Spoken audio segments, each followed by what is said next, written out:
Senator Ananda-Rajah. Thank you, Deputy President. Well, Deputy President, I stand in ardent support for the Environment Protection Reform Bill 2025. This is a landmark reform, generational, a word we throw around too often, but truly generational in every sense of the word, not only for current generations, but for future generations. Many of us came into this Parliament leaving behind jobs that were far easier, to be good ancestors. And this is a true moment where we are that good ancestor that we wish to be, that we aspire to.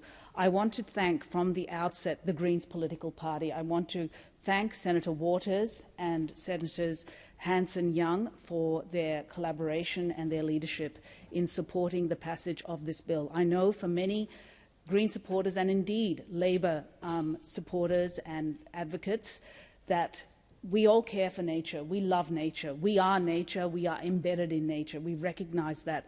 And for people across our political spectrum, they have spent a lifetime fighting for nature, years and years, decades and decades. And so this is meaningful. This is meaningful reform, not only for our nation, for this Parliament, but vindication for those decades of work by stakeholders in the community, both on the Labor side as well as the Greens political side. So it is disappointing that we were unable to garner the support of the coalition, but the coalition honestly have departed the field on so many fronts. They style themselves as an alternative party of government, but I think today's decision by them to not support this landmark reform only underscores that they can no longer hold that mantle of being an alternative party of government. But they're not the story. The story today is about the environment. This bill builds upon the work of the Samuel Review. Professor Graham Samuel is the architect of this bill. I want to thank him and the team that delivered 5 years ago the Samuel Report under the then coalition in 2020. And that report laid it all out. It laid out the state of the environment. It was in a poor state of health and it was deteriorating, and there was a real sense of urgency in that bill that we needed to get this work done. Professor Samuel presented to us during the committee inquiry, and he laid it out for us that, you know what, we just can't wait any longer, that getting 80% there was going to be good enough.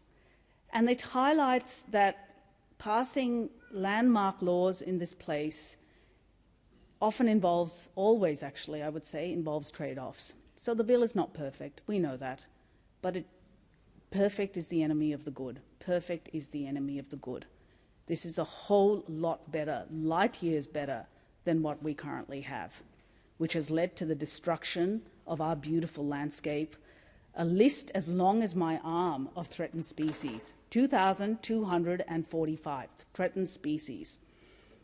Australia having this ignominious moniker of being the extinction capital of the world for mammals. How did we get there? We got here because we have had outdated environmental laws for the last 30 years.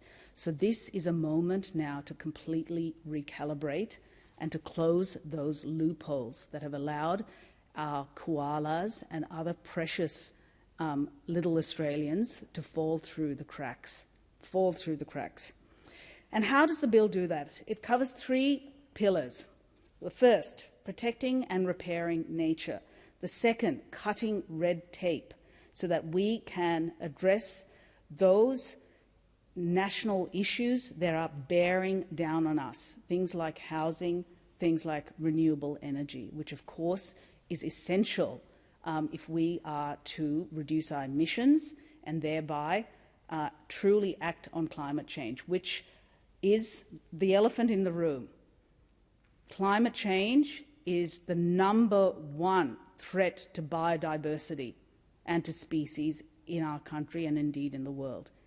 Not talking about renewable energy means that you are not going to act on climate change. And indeed, the coalition don't want to talk about climate change. They don't want to talk. They hate renewable energy, and they also hate environmental reform. And today just confirms that. They have departed the field, abandoned Australia. In terms of the third pillar, this bill bakes in transparency and accountability. And it does this with regards to the first pillar, protecting and repairing nature, by introducing national environmental standards. This is the first time ever that we're going to have clear legislated standards that spell out what is acceptable and what is not when it comes to matters of national environmental significance. Right now, the rules are opaque and, frankly, they're a bit too discretionary. They're very much dependent on who sits in that minister's chair. And God forbid one day we end up with a terrible government. One thing I have learned as a relatively new parliamentarian, I was only elected in 2022, is that as much as we wrangle in this place to create good laws that will protect and conserve, no law is bulletproof. No piece of legislation, this is what I've learned, no piece of legislation is bulletproof from a bad government. And I say this then to the Australian people, ensure you do your homework when you go to that voting booth. Ensure you do your homework, because so much rides on the quality of the government of the day. A terrible government, you end up with robo-debt. A good parliament that is here for the right reasons, and you end up with a bill like this. Generational reform. Whether it be on Medicare, whether it be on aged care, whether it be on NDIS, and now the environment.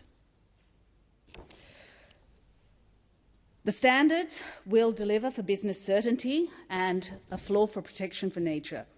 It will introduce for the first time unacceptable impacts. This is red line stuff, go, no go, where we ensure we're not developing or threatening World Heritage sites or indeed Ramsar wetlands. It will also introduce a net gain approach. This is about repairing and restoring nature. So it's not saying that it's good enough to just go to the minimum. We're saying you need to go beyond. Go beyond the minimum and start to repair nature and restore biodiversity. That is what we are seeking with this change.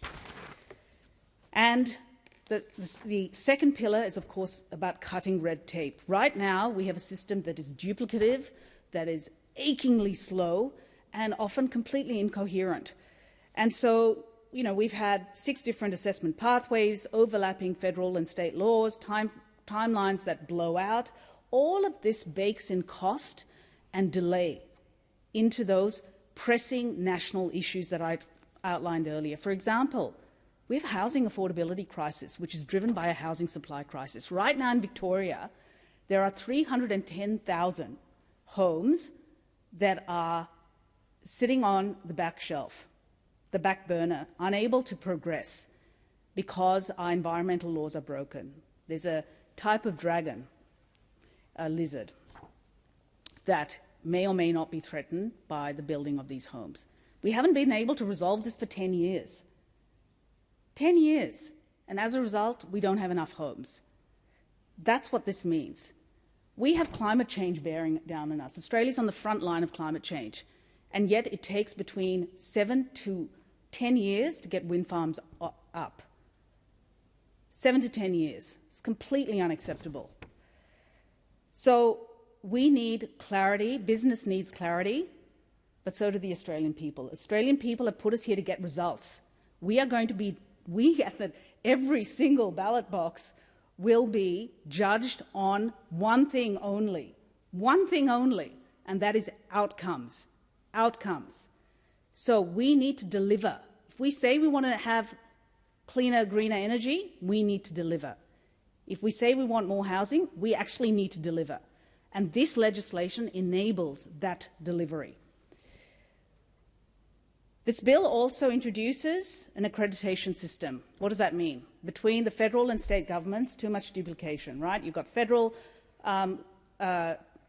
administration, then you've got state administration. We're moving towards an accreditation scheme whereby we accredit the state governments around the country to do this kind of administrative work, to do the paperwork, and thereby cut the red tape.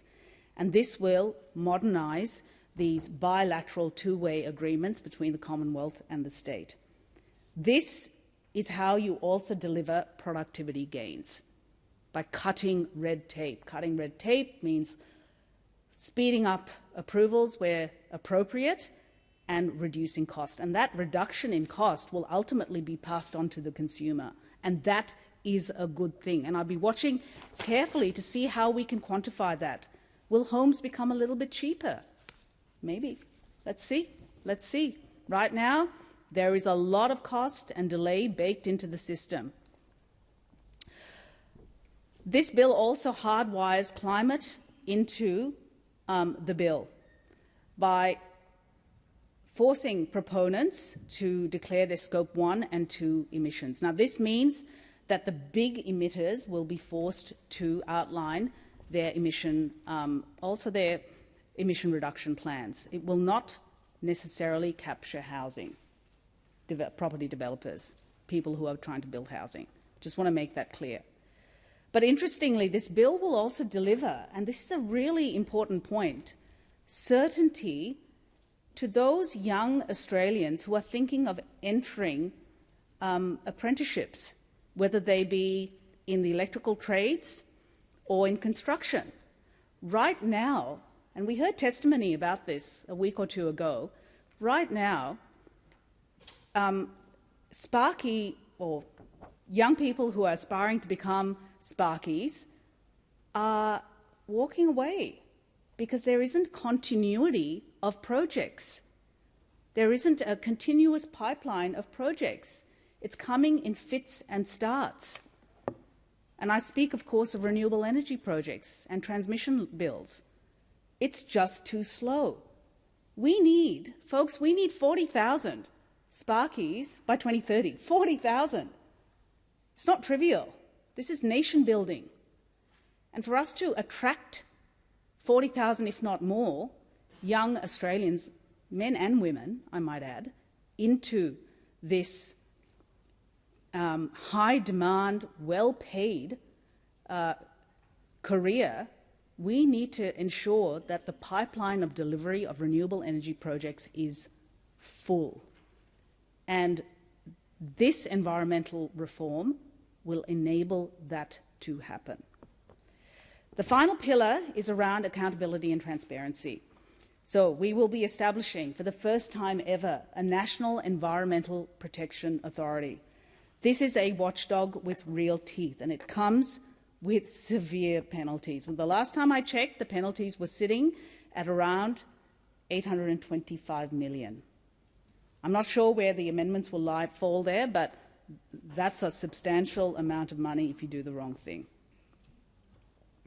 And it shifts some of these regulatory functions away from the Minister to the EPA. Long overdue. We'll also be installing the Environment Information Australia body. This is to ensure that we have data-driven decision-making. Everyone, whether it be regulators, government, the Australian people, proponents, need data. They need data, and that data is dispersed, it's fragmented between 3 layers of jurisdictions: Commonwealth, federal, local. And so the task of Environment Information Australia will be to collate that data so that decisions can be data-driven rather than based on a vibe. I want to conclude by saying that Labor has a proud legacy in the environment space. It was a Labor government that, with Bob Brown and his advocacy years ago, saved the Franklin, passed World Heritage legislation, went on to protect Kakadu and the Daintree, introduced, it was under Whitlam, what a visionary, introduced land care. And this Labor government also expanded our marine parks in the last term. I want to thank the current Minister, Minister Watt, who builds on the work of Minister Plibersek for delivering this landmark reform. I thank the Senate.